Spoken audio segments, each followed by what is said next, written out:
Hey everyone, welcome back to my channel. Thank you so much for joining me. My name is Anjali और आज की इस video में आपको मिलने वाले हैं ऐसे फ्रेजल वर्ब्स जिनका यूज आप अपने डेली लाइफ में बड़ी आसानी से कर सकते हैं और अपने इंग्लिश के लेवल को एक लेवल बढ़ा भी सकते हैं। अब बात आती है कि इंग्लिश में फ्रेजल वर्ब्स क्यों सीखना जरूरी है, क्यों हमें ये सीखने चाहिए। तो फ्रेंड्स, इंग्लिश में फ्रेजल वर्ब्स का यूज काफी कॉमन है और बहुत ज्यादा यूज किए जाते हैं। नेटिव स्पीकर्स भी अपनी डेली लाइफ में इनका बहुत ज्यादा यूज करते हैं और आपने अक्सर इंग्लिश मूवीज में भी देखा होगा कि वो फ्रेजल वर्ब्स का ही यूज करते हैं, जिसकी वजह से काफी सारे लोगों को इंग्लिश मूवीज समझ में नहीं आती है। क्यों समझ में नहीं आती है? क्योंकि फ्रेजल वर्ब्स क्या होते हैं? फ्रेजल वर्ब्स कुछ वर्ड्स का एक ग्रुप होते हैं। कभी कभी तो हम समझ सकते हैं उस फ्रेजल वर्ब से कि इसका ये मतलब हो सकता है, लेकिन कभी कभी ये बिल्कुल ही ऑपोजिट होते हैं। आप अज्यूम ही नहीं कर सकते कि इस फ्रेजल वर्ब का ये मतलब हो सकता है। तो बेटर है इनको सीख लिया जाए और इनको अपनी स्पोकन इंग्लिश में अपनी डेली लाइफ में यूज कर लिया जाए। तो इस वीडियो में आपको ऐसे फ्रेजल वर्ब्स मिलेंगे जिनका यूज काफी कॉमन है। आप इनको सीखिए, समझिए और अपनी डेली लाइफ में यूज करना शुरू कीजिए। आप खुद देखेंगे कि आपको खुद से फील होगा कि आपकी इंग्लिश जो यहाँ तक थी वो काफी ऊपर तक जा चुकी है और आप काफी फ्लुएंट साउंड करेंगे, काफी इंप्रेसिव साउंड करेंगे। So friends, without any delay let's dive into the video.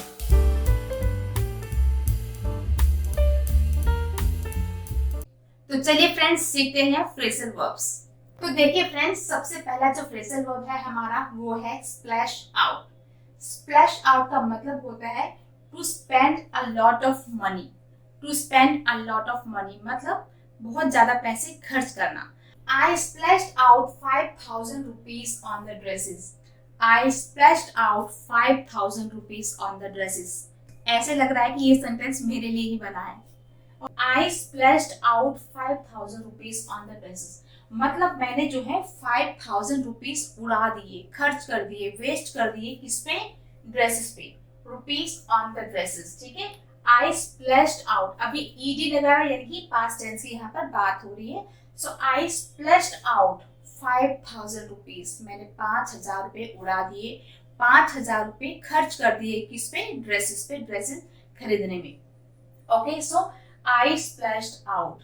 Next, don't splash out your money like this. इस तरह से अपने पैसे खर्च मत करो या इस तरीके से अपने पैसे मत वेस्ट करो, मत उड़ाओ। Okay, so don't splash out your money like this. अब आप इसी तरीके से खुद भी कुछ सेंटेंसेस बनाने की कोशिश कीजिए और अपनी कॉन्वर्सेशनल इंग्लिश में बोलने की प्रैक्टिस कीजिए। जब 2-3 बार आप इस फ्रेजल वर्ब का यूज करने लगेंगे तो आपको ये काफी इजी हो जाएगा। आपको ये अलग से याद करने की जरूरत नहीं होगा। जब भी आपको रिलेटेड सेंटेंसेस बोलने की जरूरत होगी, आप ऑटोमेटिकली आपके मुंह से स्प्लैश आउट ही निकलेगा। ऑलराइट, तो स्प्लैश आउट का क्या मतलब होता है? पैसे उड़ा देना, पैसे खर्च कर देना अननेसेसरी चीजों पे या फालतू खर्च करना। Okay, so last, splash out means to spend a lot of money, बहुत सारे पैसे उड़ा देना, बहुत सारे पैसे खर्च कर देना। The next one is be into something. Be into something का मतलब होता है to be really interested in something. जब हमें कोई चीज बहुत अच्छी लगती है, हमें जब किसी चीज में इंटरेस्ट होता है या हम किसी चीज को बहुत पसंद करते हैं, ठीक है, तो उस केस में हम क्या यूज करते हैं? Into something. इनटू मतलब किसी चीज में होना। जैसे मुझे शॉपिंग का बहुत शौक है, मुझे पढ़ाने का बहुत शौक है, मुझे यूट्यूब वीडियोस बनाने का बहुत शौक है, मुझे बुक्स पढ़ने का बहुत शौक है। ऐसी कोई भी चीज जिसमें आपको इंटरेस्ट हो या कोई आपको अच्छा लगता है, इस तरीके के सेंटेंसेस में आप इस फ्रेजल वर्ब का यूज कर सकते हैं, ठीक है। Example, my friend is really into dancing. My friend is really into dancing but I hate it. Okay, so my friend is really into dancing किसमें है? इनटू डांसिंग का मतलब उसको डांस करने का बहुत शौक है, उसको डांस करना बहुत अच्छा लगता है, उसको डांस करने में बहुत ज्यादा इंटरेस्ट है। So my friend is really into dancing but I hate it. मेरे फ्रेंड को तो डांस करने का बहुत शौक है, बहुत अच्छा लगता है, बट मुझे अच्छा नहीं लगता है। आई hate it, I really hate it sometimes. तो आप इसी तरीके से इस सेंटेंस को चेंज भी कर सकते हैं। आपको किस में इंटरेस्ट है, आप चेंज कर सकते हैं। माई friend is really into reading, really into sleeping, really into walking, really into cooking. तो आप जितने मर्जी सेंटेंसेस खुद से बना सकते हैं अपने अकॉर्डिंग। ओके, तो देखिए फ्रेंड्स, यहाँ पर क्या है, एक एक्टिविटी बताई हुई है, डांसिंग, मतलब एक एक्शन की बात करी हुई कि मुझे कुकिंग अच्छा लगता है, या डांसिंग अच्छा लगता है, या रीडिंग अच्छा लगता है, या जंपिंग अच्छा लगता है, कुछ भी आप यहाँ पे बना सकते हैं। तो ये क्या था हमारा वर्ब, वर्ब प्लस आईएनजी, ठीक है, वर्ब प्लस आईएनजी मतलब एक्शन और उसमें आईएनजी। नेक्स्ट आप यहाँ पे क्या कर सकते हैं, ये तो हमारा था वर्ब, यहाँ पर भी हमने लिखा हुआ है आई एम इनटू रीडिंग बुक्स, यहाँ पर क्या था, एक्शन था, यहाँ पर भी हमने एक एक्शन लिखा हुआ है आई am into reading books, I am into reading books मतलब मुझे बुक्स रीड करना बहुत अच्छा लगता है या मुझे बहुत पसंद है। अब देखिए फ्रेंड्स, यहाँ पे हमने कोई एक्टिविटी लिखी है, reading, dancing, jumping, cooking, eating, ठीक है। अब आप यहाँ पर एक नाउन भी लिख सकते हैं, जैसे कोई भी किसी चीज का नाम, कुछ भी, जैसे आई एम इनटू कार्स, मुझे कार्स का बहुत शौक है या मुझे कार्स बहुत ज्यादा पसंद है। आई एम इनटू बुक्स, मुझे बुक्स बहुत पसंद है। I am so into you, मुझे आप बहुत पसंद हो। तो इसी तरीके से जैसे आई एम इनटू किसी एक्टर का नाम आप लिख सकते हैं, आप यहाँ पर किसी स्पोर्ट का नाम भी लिख सकते हैं, आई am into cricket, I am into hockey, I am into कुछ भी आप लिख सकते हैं, ठीक है। तो यहाँ पर किसी चीज का नाम भी आप लिख सकते हैं। तो आई एम इनटू कार्स, मुझे कार्स का बहुत शौक है या कार्स बहुत पसंद है।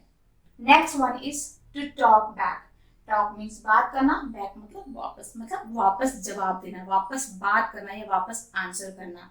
तो इस फ्रेजल वर्ब से आपको एक आइडिया लग रहा है कि इसका क्या मतलब हो सकता है। अब जैसे स्प्लैश आउट में था तो इसमें हमें पता नहीं चल रहा था कि इसका क्या मतलब हो सकता है। तो इसी तरीके से कुछ फ्रेजल वर्ब्स आपको ऐसे मिलेंगी जिनको देख के आपको पता चल जाएगा कि इसका ये मतलब हो सकता है।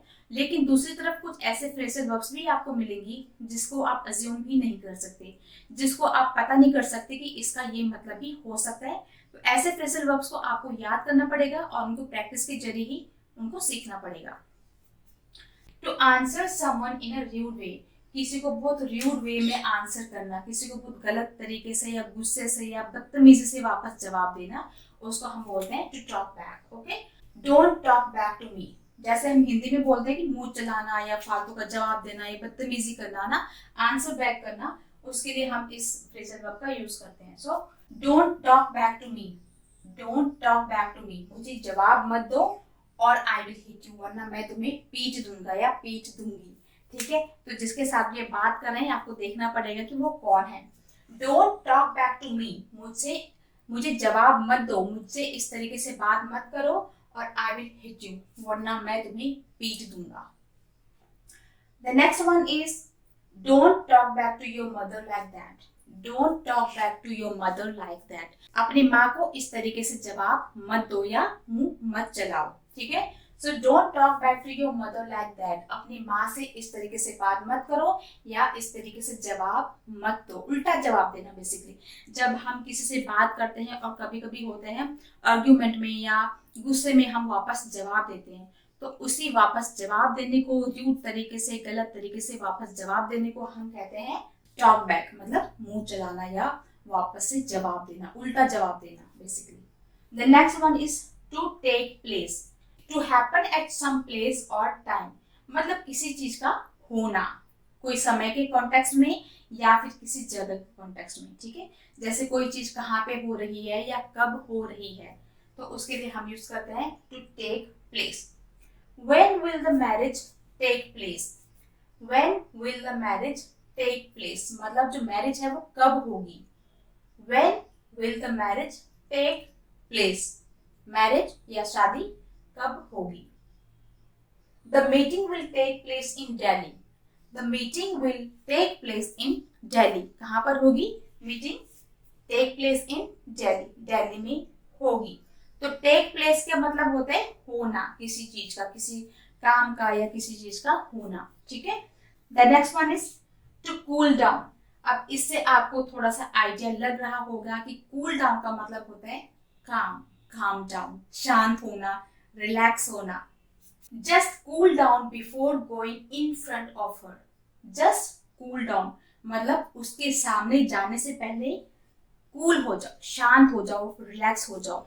क्योंकि मतलब यहाँ पे हर का यूज किया हुआ है, ठीक है। मतलब यहाँ पे किसी लड़की के बारे में बात हो रही है कि तुम शांत हो जाओ उसके सामने जाने से पहले। किसके सामने? यहाँ पे किसी फीमेल की बात हो रही है। हो सकता है वो तुम्हारी वाइफ हो, फ्रेंड हो या गर्लफ्रेंड हो, तो या फिर कोई भी फ्रेंड हो, तो उसके सामने जाने से पहले तुम काम डाउन हो जाओ, कूल हो जाओ, शांत हो जाओ, वरना हो सकता है उसके कुछ रिजल्ट ठीक ना हो, या हो सकता है आपकी उससे बहस हो जाए या आर्गुमेंट हो जाए या कुछ भी फाइट हो जाए।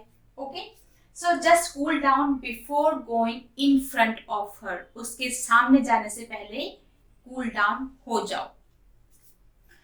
The next one is give her some time to cool down. Give her some time, उसको कुछ समय दो, उसको कुछ टाइम दो टू कूल डाउन। अब उसे गुस्सा है, उसको शांत होने के लिए उसको थोड़ा टाइम दो। उसे इमीडिएटली उसी टाइम पे कुछ बात करने की कोशिश मत करो। Give her some time, give her some time, उसको थोड़ा टाइम दो ताकि वो थोड़ा रिलैक्स हो जाए, थोड़ा शांत हो जाए, उसका माइंड थोड़ा कूल हो जाए। So cool down, give her some time to cool down. तो चलिए फ्रेंड्स, अब देखते हैं आगे। जो नेक्स्ट फ्रेजल वर्ब है हमारा वो है to bring someone down. To bring someone down means to make someone sad, मतलब किसी को दुखी कर देना।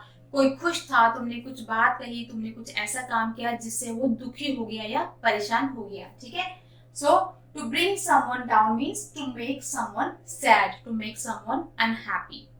This movie really brought me down, ठीक है। This movie really brought me down. अब हुआ क्या? I went to watch movie, I was so excited, I was so happy, but हुआ क्या? जब मैंने मूवी देखी तो this movie really brought me down, इस मूवी ने मुझे जो है परेशान कर दिया, थोड़ा सा दुखी कर दिया। I was happy but now I am sad, now I am unhappy.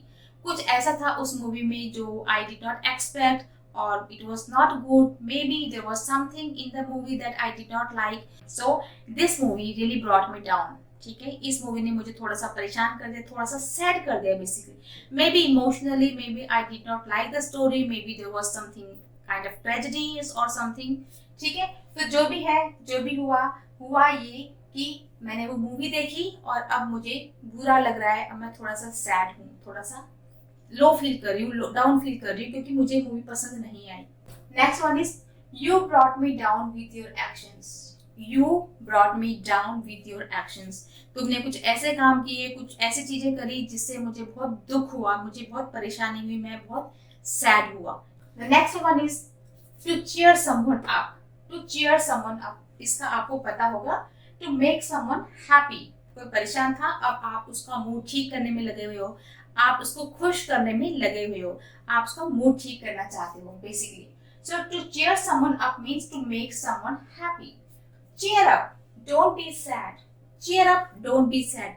अब पहले तो एक्शन से तुमने दुखी कर दिया और अब तुम बोल रहे हो कि cheer up, how is that possible, right. So anyways, cheer up, don't be sad. अब कोई दुखी है तो आप उसको ठीक करने में लगे हो, उसका मूड ठीक करने में लगे हुए हो, और आप कह रहे हो cheer up, don't be sad, मतलब खुश हो जाओ, एंजॉय करो, परेशान मत रहो या दुखी मत रहो। चीयर अप, खुश हो जाओ, एंजॉय करो, मूड ठीक करो। Next one is I wanted to cheer you up. I wanted to cheer you up. अब माना बात किसी का मूड अच्छा नहीं है और आप उसको बार बार लगे हुए हो, परेशान कर रहे हो, मतलब आप चाहते हो कि वो खुश हो जाए लेकिन उसका मूड ठीक नहीं है, तो उसने तुम्हें डांट दिया, उसने तुम्हें कुछ बोल दिया। अब आप उसको बोल रहे हो I wanted to cheer you up, मैं तो तुम्हें खुश करना चाहता था, मैं तो तुम्हारा मूड ठीक करने में लगा हुआ था और तुमने मुझे डांट दिया। Okay, so cheer up, don't be sad, I wanted to cheer you up, मैं चाहता था तुम जो ठीक हो जाओ, खुश हो जाओ। The next one is to pick something someone up. To pick something या फिर समवन, मतलब कोई चीज या फिर किसी इंसान या किसी ह्यूमन बीइंग की बात हो रही है। टू पिक समथिंग या someone up means to take सब। यहाँ पर फ्रेंड्स मैंने शॉर्ट फॉर्म में लिखा हुआ है समवन, ये स्पेलिंग मिस्टेक नहीं है, मैंने शॉर्ट फॉर्म में लिखा है दोनों को क्योंकि यहाँ पर स्पेस ज्यादा था नहीं, so just because of that.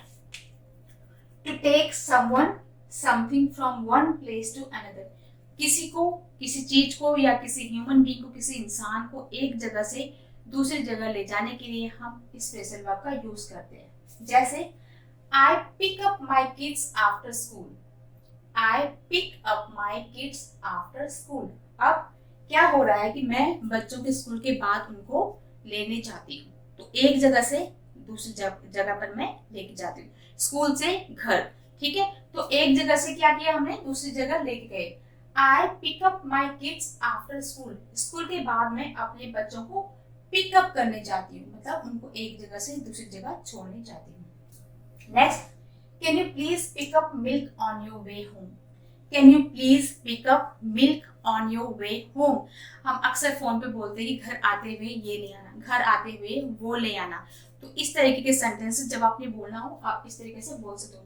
Can you please pick up milk, can you please pick up a book, can you please pick up anything that you want. Sorry about that. Okay, so can you please pick up milk on your way home. घर आते हुए तुम जो है दूध ले आना। Okay, सो यहाँ पर आप काफी सारे सेंटेंसेस खुद से भी बना सकते हो।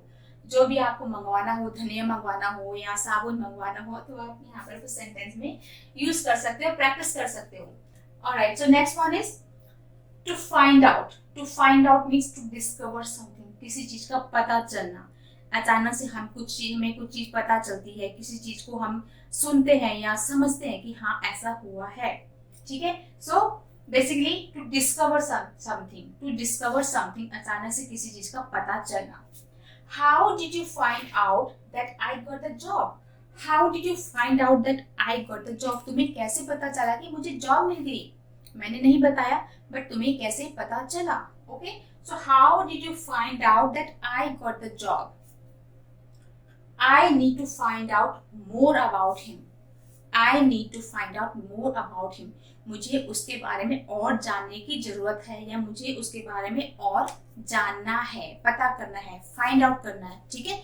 सो फाइंड आउट मीन्स किसी चीज को डिस्कवर करना, किसी चीज के बारे में खोजबीन करना या पता चलना किसी चीज के बारे में, ठीक है। How did you find out that I got the job? I need to find out more about him.